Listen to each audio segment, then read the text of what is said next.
Hey everyone, and welcome. So let's jump right in with a pretty radical question. What if brain science could give us a brand new map for faith? Not just a faith that starts strong when you're young, but one that actually grows with you for your entire life. Have you ever felt like that? Like faith is some kind of class you're supposed to graduate from.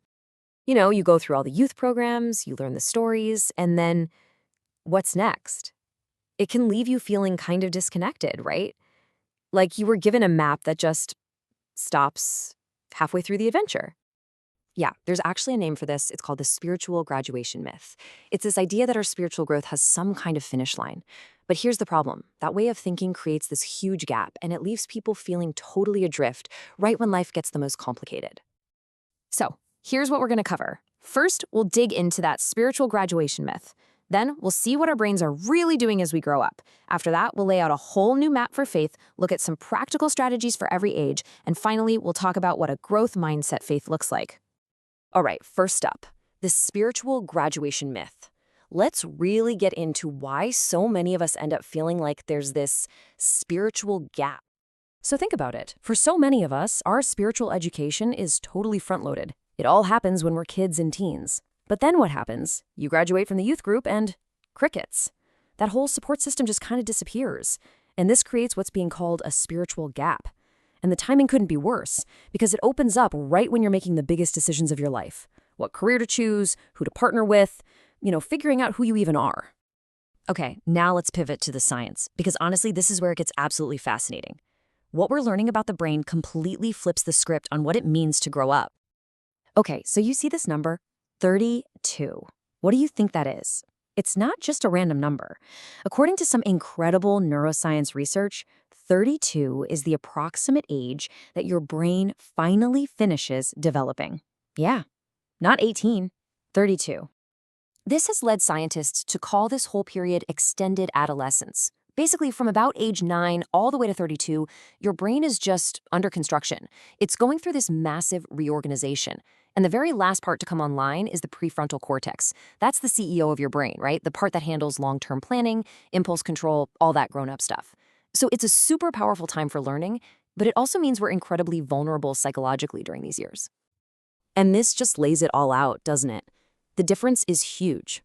We have this cultural idea that, boom, you're 18, you're an adult, but what our brains are actually doing tells a totally different story. The journey is so much longer. So think about what that means. A model of faith that basically cuts you off at 18 isn't just a bad idea, it's actively working against our own biology. So what's the takeaway here? It's simple, really. We need a new map for faith. We need to trade in that old idea of a finish line for the reality of a lifelong journey, one that actually works with the way our brains develop, not against it. And this new model is so much more dynamic. It's based on stages. It's not a straight line to the finish. It's more like a spiral, climbing upward. You keep revisiting the same big ideas and truths, but each time you come around, you see them with more depth, more understanding, because your brain has changed and you've had more life experience. It's all about continuous growth. Okay, so let's get practical. How does this actually work? We're going to break down some really powerful strategies for 4 key stages of life, each one tailored to what our brains are doing at that time. All right, here are the 4 big phases we'll be looking at. The foundation years, that all-important critical bridge from 18 to 32 that we've been talking about, then the engine room of midlife, and finally, the legacy years.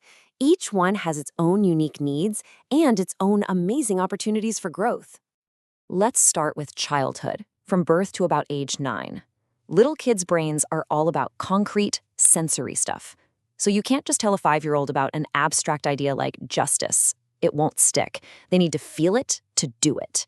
So instead of a lecture on loving your neighbor, you have them pack a box of food for someone. That's how they learn. It's all about hands-on experiences, stories, music. That's what builds a foundation that'll actually last a lifetime. All right, now for that critical bridge, ages 18 to 32.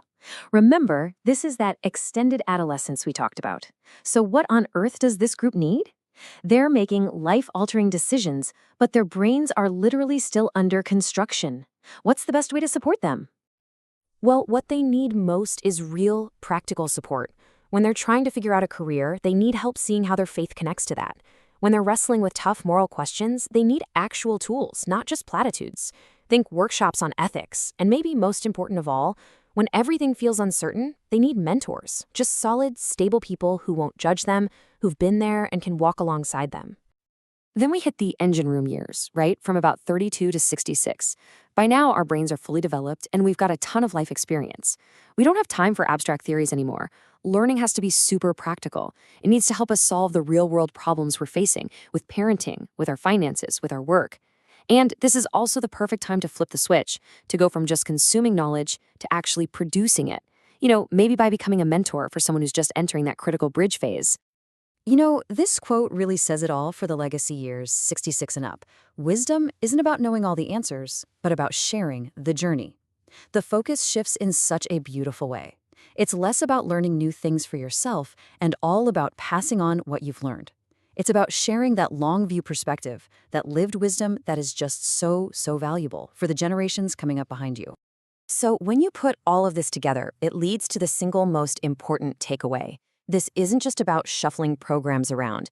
It's about a fundamental shift in our mindset, a whole new way of thinking about what faith even is. And this visual just nails it, right? On one side, you have the old model, a finish line. Faith is a program you complete. You're done. But the new model, it's a lifelong spiral. It's this dynamic, ongoing process of growing and learning and even relearning as we move through every single stage of life. Ultimately, the goal is to build communities that are genuinely curious, where asking hard questions isn't seen as a sign of weak faith, but as a sign that you're actually engaged. It's about seeing faith not as some static destination you finally arrive at, but as this amazing dynamic journey, one that perfectly mirrors the incredible lifelong journey of our own brains. So I want to leave you with this to think about. After everything we've talked about today, what's one small thing, one simple step that your community could take? A step to move away from that graduation myth and toward creating a real, vibrant, lifelong journey of faith for absolutely everyone.